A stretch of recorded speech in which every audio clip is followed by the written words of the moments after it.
அன்புமிகு பேரவைத் தலைவர் அவர்களே, மக்களே மக்களுக்காக மக்களால் நடத்தும் ஆட்சி மக்களாட்சி என்றார் அமெரிக்க முன்னாள் குடியரசுத் தலைவர் திரு ஆப்ரஹாம் லிங்கன். இன்றைக்கு அமைந்துள்ள மக்களாட்சி மலர்வதற்கு மக்களிடம் உள்ள பெரும் எதிர்பார்ப்பு, அவர்களுடைய எதிர்பார்ப்புகளை இப்பேரவையின் கவனத்திற்கு கொண்டு வந்து அதனை செயல்படுத்துவதற்கான திட்டங்களை, சட்டங்களை அமல்படுத்த வேண்டிய பொறுப்பு இப்பேரவைக்கு உள்ளது. அதிகமான மக்கள் அதிக நன்மைகளை இந்த ஆட்சி காலத்தில் நன்மை பெற்றுள்ளார்கள் என்கிற வகையில் நம்முடைய செயல்பாடுகள் அமைய வேண்டும். இங்கே அனைவரும் சமம்.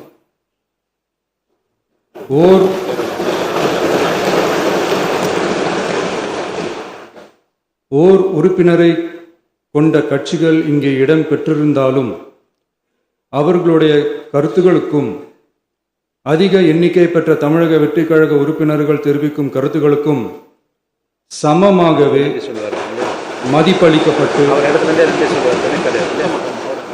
நல்லவை ஏற்கப்பட்டு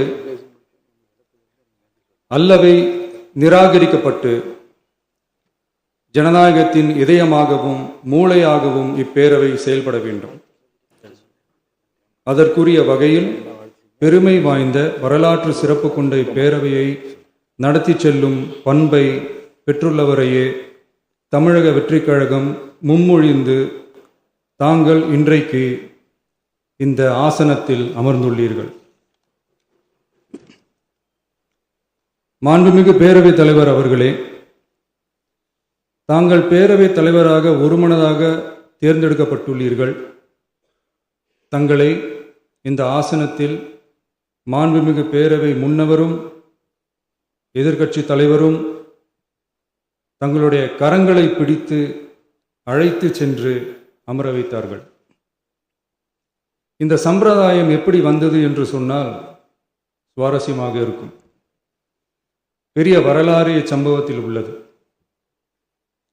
இங்கிலாந்து நாட்டில் உள்ள பாராளுமன்ற நடைமுறைகளை போன்றதே நம்முடைய பாராளுமன்ற நடைமுறைகளும். மன்னராட்சி இருந்த காலத்திலேயே அங்க பாராளுமன்றம் இயங்கியுள்ளது. அக்காலத்தில் அனைத்து அதிகாரங்களையும் பெற்ற மன்னரும் இருந்தார், பாராளுமன்றமும் இயங்கியது. அங்கே மன்னர் ஒரு பணியை செய்ய வேண்டும் என்று விரும்புவார், பாராளுமன்றம் அவருடைய விருப்பத்தை பெரும்பாலும் நிராகரிக்கும். மன்னர் விரும்பிய காரியத்தை பாராளுமன்றம் நிராகரித்து விட்டது என்கிற செய்தியை மன்னருக்கு சொல்ல வேண்டியவர் பாராளுமன்ற தலைவர், ஸ்பீக்கர் என்பார்கள். பாராளுமன்றத்தின் கருத்தை மன்னரிடம் சொல்ல வேண்டியவர் ஸ்பீக்கர். அதற்கு துணிவு வேண்டும். சில பணிகளை செய்வதற்குத்தான் பாராளுமன்றத்தின் அனுமதி வேண்டுமே தவிர அந்த ராஜ்யத்தில் உள்ள எந்த பிரஜைக்கும் மரண தண்டனை விதிக்கும் அதிகாரம் மன்னருக்கு உண்டு. தான் விரும்பியதை பாராளுமன்றம் நிராகரித்து விட்டது என்று சொல்லும் ஸ்பீக்கருக்கு மரண தண்டனை விதிக்கும்படி ஆணையிடுவார். தலையை வெட்டி விடுங்கள் என்று ஆணையிடுவார்கள். இது பலமுறை நடந்ததால் யாருமே இந்த ஸ்பீக்கர் பதவிக்கு வர விரும்ப மாட்டார்கள்.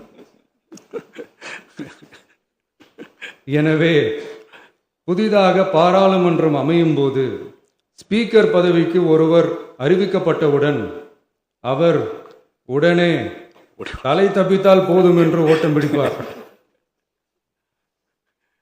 அணை முன்னவரும் எதிர்க்கட்சி தலைவரும் அவரை தடுத்து நிறுத்தி அவர் கைகளை பிடித்து இழுத்து வந்து ஆசனத்தில் அமர வைப்பார்கள்.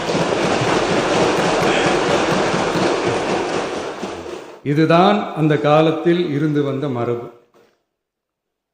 ஜனநாயக முறை ஏற்பட்ட பிறகும் இம்மரபு தொடர்கிறது.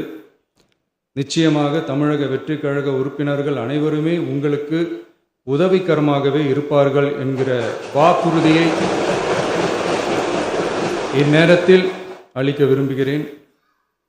பேரவையின் மாண்பையும் கண்ணியத்தையும் பேரவை உறுப்பினர்களின் கண்ணியத்தையும் காக்க வேண்டிய பொறுப்பை உங்களிடத்தில் ஒப்படைத்திருக்கிறார்கள். தற்காலிக பேரவைத் தலைவர் பொறுப்பில் மிக சிறப்பாக பணியாற்றிய நம்முடைய உறுப்பினர் திரு மூவி கருப்பையா அவர்களை சந்திக்க நேற்றுக்கு சென்றிருந்தேன். அங்கே முந்தைய பேரவைத் தலைவர்கள் படங்களை கண்ணுற்ற போது, அவர்களை பற்றி அறிந்தபோது உண்மையிலே எனக்கு பெருமிதம் தந்தது. ஏனென்றால் எடுத்துக்காட்டாக விளங்கும் திரு ஜே சிவ சண்முகம் பிள்ளை, டாக்டர் யு கிருஷ்ணராவ், திரு எஸ் செல்லப்பாண்டியன் அவர்களுடைய வரிசையில் மிக சரியான ஒருவரையே நாம் முன்மொழிந்துள்ளோம் என பெருமை அடைந்தேன். அதே போன்றுதான் நம்முடைய பேரவை துணைத் தலைவர் அவர்களும் நீங்கள் இருவருமே மிக சாதாரண குடும்பத்தில் பிறந்து மக்கள் பணியாற்ற வேண்டும் என்கிற அவாவில் செயல்பட்டு வந்தவர்கள். குணம் நாடி குற்றமும் நாடி அவற்றுள் மிகை நாடி மிக்க கொளல் எனும் வள்ளுவரின் வாய்மொழிக்கேற்ப சட்டமன்ற நடவடிக்கைகள் சீராக, செம்மையாக, அமைதியாக நடைபெறும் வகையிலும் சட்டமன்ற ஜனநாயக பண்புகள், நெறிமுறைகள் பேணி பாதுகாக்கப்படும் வகையிலும் இந்த அவைக்கு பேரவை தலைவரும் பேரவை துணைத் தலைவரும் பெருமை சேர்ப்பீர்கள் எனும் நம்பிக்கை எனக்கு உண்டு. அரசியலுக்கு அப்பாற்பட்டு மனிதர்களை மதிக்கும் நல்ல பண்புகள் நிலைநாட்டப்பட வேண்டும். தமிழ் பண்பாடு போற்றப்பட வேண்டும். அவையின் மரபும் மாட்சிமையும் மதிப்பும் காக்கப்பட வேண்டும் என்ற நல்லெண்ணத்தின் அடிப்படையில் அந்த பதவி ஏற்றுள்ள தங்கள் இருவராலும் காப்பாற்றப்படும் என்னும் நம்பிக்கையை மீண்டும் தெரிவித்து என் உரையை நிறைவு செய்கிறேன். நன்றி, வணக்கம்.